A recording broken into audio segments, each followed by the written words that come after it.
Hello beauté de l'univers, bienvenue dans le podcast Tu mérites un amour. Je suis Sarah, love coach pour les femmes qui veulent arrêter d'enchaîner les relations foireuses afin de se créer la vie amoureuse de leurs rêves. Chaque semaine dans ce podcast, j'aborderai avec toi plusieurs sujets afin de t'accompagner à transformer ta vie de femme. Je partagerai avec toi mes conseils et astuces ainsi que mon expérience de coach afin que tu puisses toi aussi devenir la femme que tu as toujours voulu être et créer la relation amoureuse qui te correspond. Alors installe-toi confortablement et c'est parti pour un nouvel épisode de Tu mérites un amour. Coucou beauté de l'univers, j'espère que tu vas bien, je suis ravie de te retrouver dans ce 20e épisode, et oui, déjà le 20e épisode du podcast Tu mérites un amour, et aujourd'hui on va parler de relations amoureuses toxiques, puisque c'est un sujet que j'aime aborder particulièrement, puisque vous venez souvent me voir parce que vous pensez être dans une relation toxique, et ce que j'entends par toxique, c'est une relation dans laquelle tu n'es pas totalement toi-même, une relation dans laquelle tu ne te sens pas épanoui, une relation dans laquelle tu es avec un partenaire peut-être qui te rabaisse, qui te diminue, qui ne te porte pas vers le haut, qui ne te respecte pas, avec qui tu ne peux pas avoir une réelle relation saine et bienveillante. C'est ce que j'entends par relation toxique, mais on peut définir la relation toxique de manière beaucoup plus longue et beaucoup plus détaillée qu'aujourd'hui, mais ce n'est pas le but du podcast. Et aujourd'hui, en fait, je voudrais qu'on tourne un peu la parabole vers toi, parce que je parle souvent du partenaire toxique, de la relation toxique, mais je parle rarement, et ça peut peut-être parfois être tabou, du fait qu'on puisse être soi-même toxique pour la relation. Et si tu étais toi-même toxique pour la relation? Et si tu étais celle qui n'apportait pas la bienveillance et la sérénité dans la relation? Et comment rectifier le tir? Comment le savoir déjà? Et comment rectifier le tir? C'est ce que j'ai envie d'aborder avec toi aujourd'hui. Et en fait, j'ai envie d'aborder 7 points qui montrent que tu es en fait dans cette relation toxique et que tu es peut-être à l'origine de ce dysfonctionnement dans la relation. Donc 7 points que j'ai envie d'évoquer avec toi. Alors sans transition, on y va en plonge, on y va tout de suite. Le premier point que je vois, c'est le fait que tu te projettes plus que de raison. Et là aussi, peut-être que ça va te faire sourire, mais tu fais peut-être partie de celles qui se projettent au bout de 2 dates, déjà avec le gars, tu te vois déjà mariée, 2 enfants, la grande maison, si, je vous vois.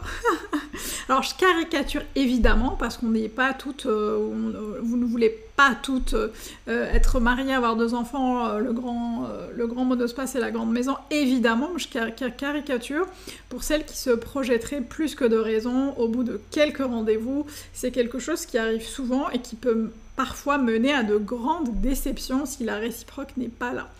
Alors, la solution justement pour tenter de rectifier un peu le tir, de réajuster ta manière de voir la relation au début, c'est vraiment de prendre le temps de t'ancrer de plus en plus dans le présent et de vivre en fait ce qui se présente à toi sans forcément faire de plan sur 10 ans tout de suite.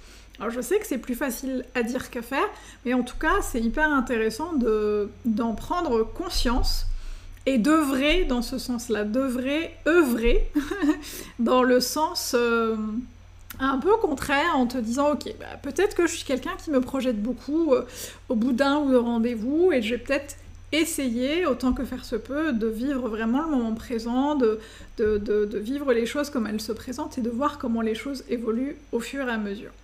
La deuxième chose, c'est que il y en a peut-être parmi vous qui pensent qu'il n'y a rien de plus important que l'amour.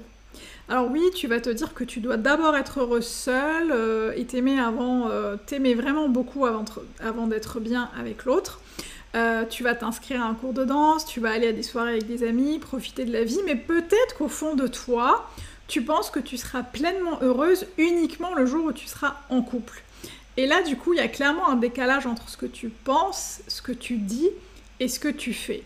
Et ce qui va être important, en fait, c'est vraiment de prendre le temps de te questionner sur ce que tu penses réellement, en mode en tête-à-tête avec toi-même, en mode no bullshit, en mode honnêteté 100%. Et ce que tu peux faire, par exemple, comme exercice, c'est écrire tes pensées. Vraiment en étant honnête avec toi-même, de ce qu'on appelle le thought download. C'est vraiment de télécharger concrètement tes pensées pour écrire un peu tout ce qui te passe par la tête en ce qui concerne la relation amoureuse. Ça, c'est des choses que je donne notamment dans mes love letters. Donc la love letter, c'est la newsletter que j'envoie tous les lundis à 13h à mes abonnés dans mon club privé. Donc si tu veux t'inscrire, il suffit simplement de cliquer sur le lien qui est en dessous de ce podcast, qui est dans la description, pour recevoir tous les lundis ta love letter et donc des conseils, des exercices d'auto-coaching et beaucoup de contenu de valeur qui va te permettre de transformer ta vie amoureuse et ta vie de femme. Le troisième point que je vois, c'est quand il y a que le moindre défaut peut tourner parfois au drame. Quand je parle de défaut, c'est le défaut chez l'autre. Il n'a pas envoyé de SMS pour me dire bonne journée, il m'a pas répondu au bout d'une heure, ça y est, il voit d'autres femmes et c'est le drame, il est arrivé avec 15 minutes de retard, ça y est, il veut rien de sérieux, enfin le moindre défaut peut se transformer en vrai drame. Et à force du coup de s'accrocher à ces détails, parfois on oublie de détecter les vrais drapeaux rouges, des choses vraiment très concrètes, les warnings qui s'allument vraiment de manière très concrète et qui nous montrent clairement que tu n'es pas forcément avec la bonne personne. Du coup, ça va être important d'essayer de ne pas toujours prendre les choses personnellement. La personne que tu rencontres et que tu fréquentes est une personne humaine, c'est un humain, et il a le droit de se tromper car il n'est pas parfait. Donc avant de réagir en trombe, de démarrer en trombe, c'est important de prendre le temps de prendre le recul nécessaire sur les événements et de ne pas prendre les choses personnellement. Le quatrième point que je vois, c'est que tu penses que la relation va te rendre heureuse. Ça rejoint un peu le deuxième point, mais c'est hyper contre-intuitif. Mais je sais, mais une relation amoureuse n'est pas là pour te rendre heureuse. Je répète, une relation amoureuse n'est pas là pour te rendre heureuse. Tu dois faire le taf d'abord toi-même. Alors, tu penses peut-être que le couple va régler tous tes soucis, et bah pas du tout. En fait, l'amour n'est pas l'équivalent du bonheur dans ta vie. Il y a vraiment... c'est vraiment important de prendre conscience de ça. Il y apporte autre chose dans la vie, mais c'est pas ça qui va te rendre heureuse dans la vie. Alors, si tu penses que l'amour va te rendre heureuse, alors tu peux déjà creuser dans ta vie actuelle pour voir justement les endroits où tu ne l'es pas. La vie perso, la vie sociale, les finances, le boulot, peu importe, tu peux aller regarder ce qui s'y passe et voir comment toi tu peux justement y apporter plus de valeur, plus de bonheur, plus de sérénité, plus de joie. Tu verras que moins tu mettras d'attente dans l'amour, plus tu multiplieras tes chances de rencontrer celui ou celle qui te correspond. Le cinquième point, c'est que tes limites sont floues. On parle souvent des limites qu'on veut se fixer dans une relation amoureuse et combien c'est important d'en avoir. Et lorsqu'il y a un dysfonctionnement dans la relation, tu vas penser que tu sais fixer tes limites alors que parfois tu ne sais pas le faire.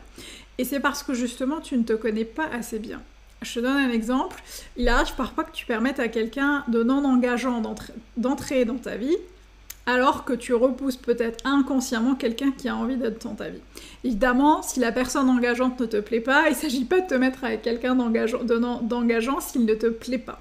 Mais ce que je dis, c'est que c'est hyper important d'être dans la cohérence par rapport à nos limites. Si tu veux être avec quelqu'un d'engageant, alors pourquoi tu permets à quelqu'un de non engageant d'entrer dans ta vie, d'entrer dans ton univers ?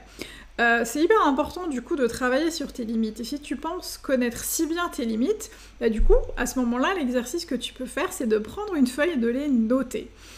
Si tu n'as jamais fait cet exercice, du coup, tu risques d'être assez surprise par le résultat, celui de noter toutes tes limites, voir si vraiment tu es vraiment en cohérence avec ces limites et si tu es en accord avec tout ce que tu dis. Le sixième point que je vois, c'est de te comparer systématiquement à tes copines ou aux femmes de ton entourage. Ça, c'est quelque chose qui peut être assez toxique dans la relation, c'est de dire par exemple toujours à ton compagnon, tu vois une telle, elle a eu ça et pas moi, tu vois le mec d'une telle ou ou d'une copine ou d'une collègue, peu importe, son mec lui a dit ça, il lui a fait ça, et tu vois, moi j'ai pas ça, etc. C'est vraiment le meilleur moyen de ne pas vivre de manière très spontanée et très consciente la relation, et c'est quelque chose en fait qui peut parfois mener à en fait des désaccords, qui peut mener à des choses qui sont pas forcément qui ne vont pas forcément solidifier et consolider le couple. Donc la comparaison, c'est pas quelque chose qui va forcément te servir dans la relation, et c'est quelque chose qui peut parfois être un peu toxique.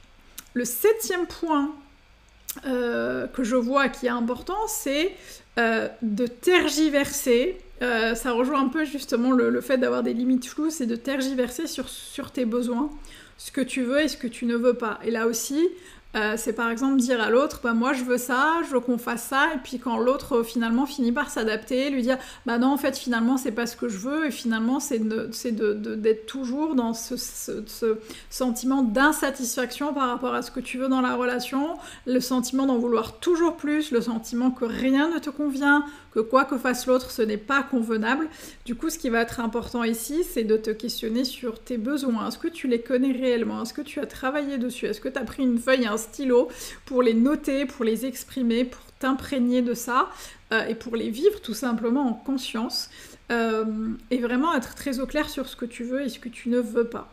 En fait, ce que je vous ai dit ici, ce que je t'ai énuméré, c'est vraiment des points qui sont importants. Alors non pas pour te culpabiliser, non pas pour que tu te dises « Oula, j'en coche quelques-unes, donc du coup je suis toxique pour l'autre », pas du tout, tu te doutes bien que le titre est un peu provocateur, mais c'est simplement en fait que si tu te reconnais, c'est vraiment de réfléchir à la manière dont tu peux cheminer autrement afin d'être dans une relation plus saine et plus bienveillante avec l'autre, et vraiment de prendre le temps de noter finalement tout ce qui te convient, tout ce qui ne te convient pas, tout ce que tu veux apporter à la relation.